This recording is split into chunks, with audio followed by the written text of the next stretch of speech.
Selamat pagi, siang, sore, dan malam.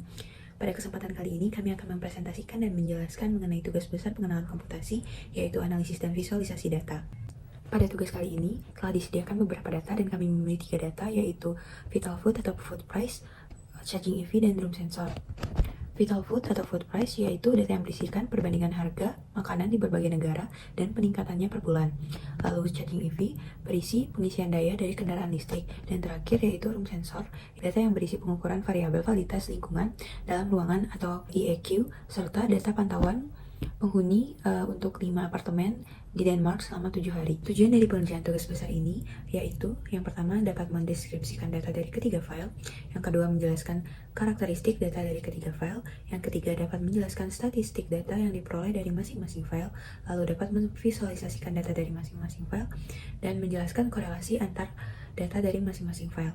Dan terakhir dapat mengecek data kosong dan menjelaskan data cleansing yang dilakukan. Selanjutnya mengenai analisis dan visualisasi data lebih lanjut akan dijelaskan dengan detail oleh teman-teman saya. Oke, jadi ini dia deskripsi datanya, dia itu kita bisa lihat yaitu CSV, makanya kita importnya pd.read_CSV. Kemudian ini kita bisa lihat datanya seperti ini, dia itu ada country, ada year, month, food item, unit measurement, average price, currency, price in USD, availability, dan quality. Nah, dia itu intinya adalah menjelaskan perbandingan harga berdasarkan waktu dari beberapa negara dan beberapa food item yang berbeda. Ini kita bisa ada bread, ada potatoes, dan lain-lain. Jadi kita lihat karakteristik datanya, ini dia itu ada 1.200 entries, ada 1.200 kali 10 kolom, berarti ada 12.000 data. Kita bisa lihat ada 1.200 objek. Kemudian ini kita bisa lihat dia country itu objek, dia kategorikal, numerical, kategorikal. Ini walaupun dia integer 64, dia ini sebenarnya masuk kategorikal karena dia menunjukkan ketersediaan. Jadi dia itu variasinya cuma ada dua, yaitu 0 sama 1. Maka dia masuknya kategorikal. Ini ada quality, dia objek, dia itu kategorikal. Kemudian ini kita bisa lihat file count-nya di sini untuk yang objek. Dan ini ya ada juga range datanya seperti ini. Ini ada file count-nya. Terus ini ada range-nya itu dari sini. Jadi kita ada max, ada min, kita kurangin hasil. Oke, 0,69 dari sampai 4,03. Dan ini months-nya dari 1 sampai 12 ya. Sama year-nya 2018 sampai 2022. Oke, lanjut. Ini kita ada ngambil sampel. Ini kita berdasarkan 10 average price terbesar. Ini kita, aku tuh pakai yang standar banget ya. Jadi kita pakai .min.std. Lalu quantile itu untuk percentile. Ada max min. Sebenarnya kita bisa pakai describe. Ya, tapi ya aku lebih suka yang tradisional. Ini ya sampel B ada 26 sampai 40. Jadi ini random. Ini ada visualisasi. Visualisasi ini kita ada perbandingan kategori. Yaitu aku perbandingin unit of measurement sama negara. Dan yang kedua itu ada food item sama negara. Nah ini kita bisa lihat di Kanada tuh dia nggak pakai liter ternyata. Ternyata dia untuk buat milk dia pakai kilogram. Lanjut, ini ada penampilan perubahan terhadap waktu. Ini simpel aja, kita pakai bar chart berdasarkan waktu. Tuh, lihat. Nih, kemudian penampilan hierarki, itu kita pakai dua tipe visualisasi, yaitu yang satu menggunakan pie chart, yang satu kita menggunakan stack bar chart. Tapi yang di sini itu stack bar chart, tapi ternyata di Australia, Kanada, Jepang, dan Sweden, dia itu semuanya high quality. Jadi kita nggak bisa lihat oranye di sini. Dan untuk di South Africa, dia nggak ada high quality, maka dia medium quality semua. Warna-warna. Oke, kemudian lanjut ke plotting relationship. Ini kita menggunakan line graph. Ini kita compare price food dan berdasarkan waktu. Kemudian sama currency dan price in USD. Ini menggunakan scatter plot. Nah, korelasi. Ini korelasi kita ada dua cara ya. Jadi nomor yang pertama itu kita gunakan korelasi Pearson dengan fungsi .core. Ini kita perbandingkan berdasarkan negara supaya mendapatkan angka yang cantik ya. Karena ya emang harusnya kayak gitu, kita bandingkan berdasarkan negara. Jadi lihat nih. Ini mendekati 1 berarti menunjukkan adanya hubungan positif. Positif linear. Lihat. Kalau Anda bisa lihat di sini itu plotnya tuh lurus linear gini ya. Kemudian yang terakhir kita ada data cleansing. Data cleansing itu ada dua tipe data. Yang satu data salah, ada data hilang. Untuk data hilang sendiri kita bisa detect dari total dari non-null object. Di sini kan ada 1.200 non-null object, sedangkan ada 1.200 row. Maka ini nggak ada objek yang kosong ya di sini. Kemudian untuk data salah kita lihat bahwa mana average price yang kurang dari 0 sama price in USD. Karena harga kan nggak mungkin kurang dari 0. Dan kita juga bisa lihat availability yang nggak sama dengan 1. Yaitu nggak ada. Nggak ada data salah dan juga nggak ada data kosong. Yang selanjutnya adalah data mengenai charging EV. Data ini diambil dari data yang bernama Station Data First. Tipe filenya adalah CSV, dan untuk mengetahui informasi dari data ini, kita menggunakan kode ini df.info. Dari sini kita bisa tahu tipe data yang ada di dalam setiap kolom, lalu dimensinya, lalu ukurannya, dan juga data kosongnya ada berapa.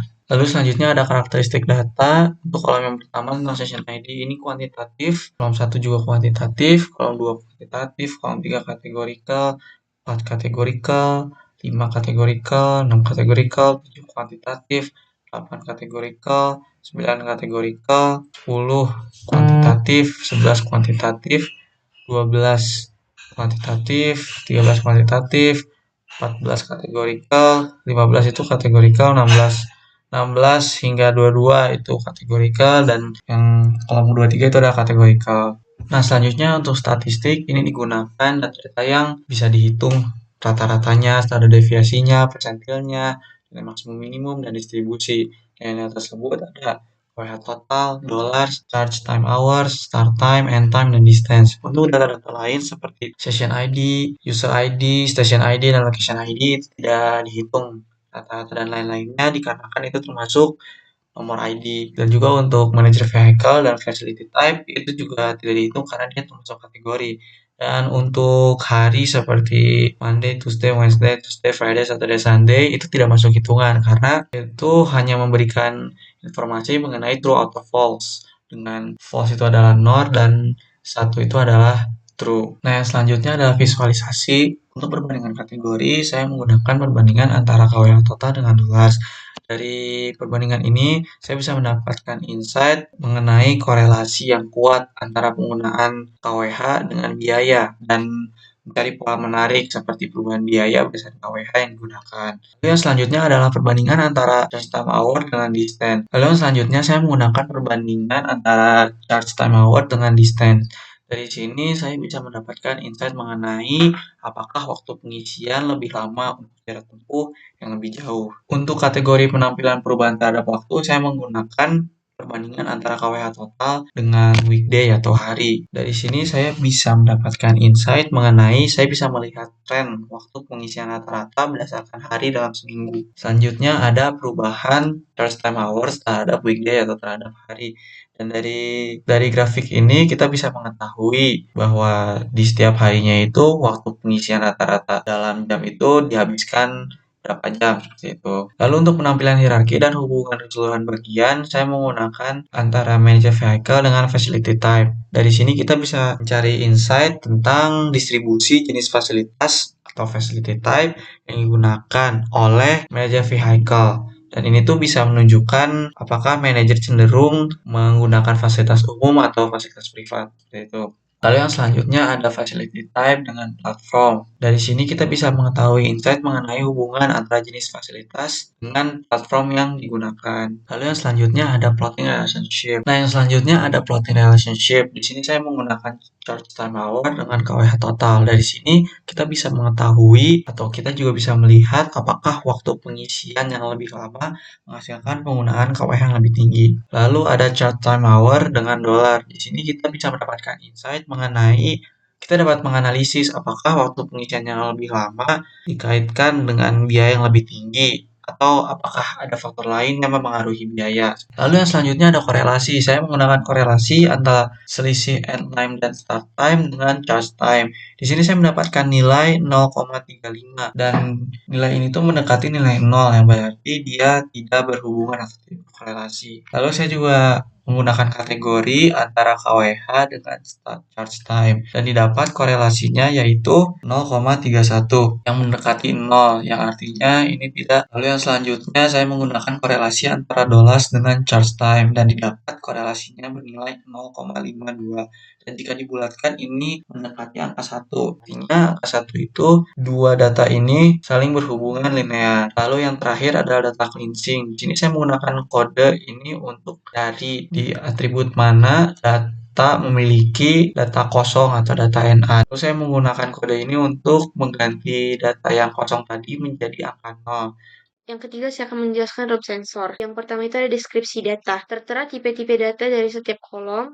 Tertera juga dimensi data, yaitu 27 kolom dengan 10.768 baris. Tertera ukuran file, sekitar 2,2 KB. Tertera bahwa terdapat 10.768 data, atau semua data dari setiap kolom tanpa data kosong, yaitu 0. Data ini menjelaskan tentang pengukuran variabel kualitas lingkungan dalam ruangan, serta data pantauan penghuni untuk 5 apartemen di Denmark. Lanjut, kita akan bahas tentang karakteristik data. Ini ada sekitar 27 karakteristik data. Selanjutnya, karakteristiknya itu yaitu kolom 0 yaitu bertipe objek, jenis kolom tersebut bersifat kategorikal. Lalu kolom 2-12 bertipe float, jenis kolom bersifat kuantitatif. Lalu kolom 13 bertipe integer, meskipun integer tetapi kolom ini bersifat kategorikal. Kolom 14-23 bertipe integer, jenis kolom kuantitatif, dan kolom 24-26 itu bertipe integer tetapi masih bersifat kategorikal karena tidak menunjukkan perbandingan numerik. Kita lanjut ke statistikanya. Yang pertama, membaca data dan menampilkan sampel data. Sampel data yang kami pakai pertama itu menampilkan 5 data dengan indoor CO2 concentration dari yang terkecil. Kami gunakan codingan sort values dengan tipe ascending 1. Lalu menampilkan 5 data terakhir kami gunakan codingan tails. Lalu yang kedua, menampilkan nilai rata-rata dan standar deviasi persentil 10, 25, 50, 75, 90% dengan nilai ekstremum. Di sini kami hanya menggunakan satu codingan yaitu describe dengan penjelasan bahwa persentilnya titik 1 yaitu 10%. Lalu yang ketiga itu menampilkan distribusi nilai frekuensi data. Yang kami pakai itu ada indoor CO2 concentration, lalu indoor operative temperature. Lalu ada visualisasi. Yang pertama itu menampilkan perbandingan kategori. Di sini tuh kategori yang pertama kami pakai itu adalah room type dan apartment number. Dapat dilihat dari grafik bahwa apartemen nomor 1 dan 3 tidak ada ruangan dengan tipe 2, 3, 4. Dan pada apartemen nomor 2, 4, 5 tidak ada ruangan dengan tipe 5. Lalu ada untuk kategori yang kedua itu floor area dan room type. Yang kedua menampilkan perubahan terhadap waktu. Di sini kami gunakan depth group by dengan perbandingan itu date time dan indoor CO2 concentration. Grafik ini menunjukkan perubahan kadar CO2 dalam ruangan sesuai dengan waktu pengambilan data. Lalu yang kedua ini kami gunakan itu hour of the day dan indoor relative humidity. Ini menunjukkan perubahan kelembapan relatif sesuai dengan beberapa jam pada suatu hari. Lalu yang ketiga itu ada menampilkan hierarki dan keseluruhan bagian. Pada hierarki pertama itu kami gunakan itu jumlah kamar per nomor kamar. Ini menunjukkan berapa kamar di tiap nomor kamar. Pada grafik pie yang pertama ini, nomor kamar terbanyak itu ada di nomor 4. Yang kedua itu jumlah kamar per tipe kamar. Grafik menunjukkan banyak jumlah kamar per tipe kamar. Dari gambar bisa kita lihat bahwa tipe kamar yang pertama memiliki jumlah kamar terbanyak. Lalu yang keempat, membuat plotting relationship. Yang pertama itu kami visualisasi hubungan antara jam operasional per hari dengan rata-rata suhu per jam. Kami menggunakan grafik scatter. Di sini hubungan hour of the day dan average operative temperature last hour. Lalu yang kedua, visualisasi hubungan antara jam operasional per tahun dengan kelembapan relatif. Kami juga masih menggunakan scatter dengan kolom day of year dan indoor relative humidity. Untuk korelasi, jika nilai R sama dengan 1, itu menunjukkan linear positif sempurna. R sama dengan -1, hubungan linear negatif sempurna. Lalu R sama dengan 0 tidak menunjukkan hubungan linear antara dua variabel. Lalu yang pertama itu kami mengkorelasikan antara CO2 rata-rata jam terakhir dengan konsentrasi CO2. Itu kami menggunakan correlation average CO2 last hour dengan indoor CO2 concentration. Lalu kami dapat nilainya 0,96, masih memiliki hubungan antara kedua variabel. Lalu kami gambarkan dengan grafik scatter seperti ini. Lalu korelasi yang kedua antara rata-rata kelembapan jam terakhir dengan kelembapan relatif. Correlation antara average relative humidity last hour dengan indoor relative humidity. Lalu korelasinya itu sekitar 0,9, yaitu masih menunjukkan linear positif antara kedua variabel. Grafik yang kami gunakan masih menggunakan grafik scatter. Lalu ada data cleansing. Dengan mencari menggunakan info terhadap data-data yang ada, dapat dilihat bahwa terdapat 27 kolom dengan masing-masing kolom, yaitu 10.768.00, sehingga tidak dibutuhkan data cleansing, karena tidak memiliki data yang kosong. Nah, itu tadi beberapa penjelasan mengenai analisis dan visualisasi data. Selanjutnya yaitu beberapa hal yang didapatkan dari pekerjaan tugas besar ini, yaitu kami dapat mendeskripsikan data, mengetahui informasi yang berkaitan dengan data tersebut, dan bisa membuat bahasa pemrogramannya. Kami juga dapat menjelaskan karakteristik data tiap atribut, mengetahui beberapa persen data yang kosong, dan bisa membuat bahasa pemrogramannya. Kami juga dapat mengetahui informasi dari statistika data tersebut, seperti rata-rata, standar deviasi, persentil, dan nilai ekstremum. Lalu kami dapat memvisualisasikan suatu atribut dengan atribut lain dengan menggunakan bahasa pemrograman Python. Lalu kami juga dapat memvisualisasikan korelasi antar atribut dan mengatasi suatu data jika datanya mengandung terlalu banyak data kosong atau data yang salah, dan bisa menuliskan bahasa pemrogramannya. Kami juga dapat mengaplikasikan seluruh kegiatan analisis data pada poin-poin sebelumnya menggunakan bahasa pemrograman Python yang menggunakan tools berupa Pandas dan Matplotlib.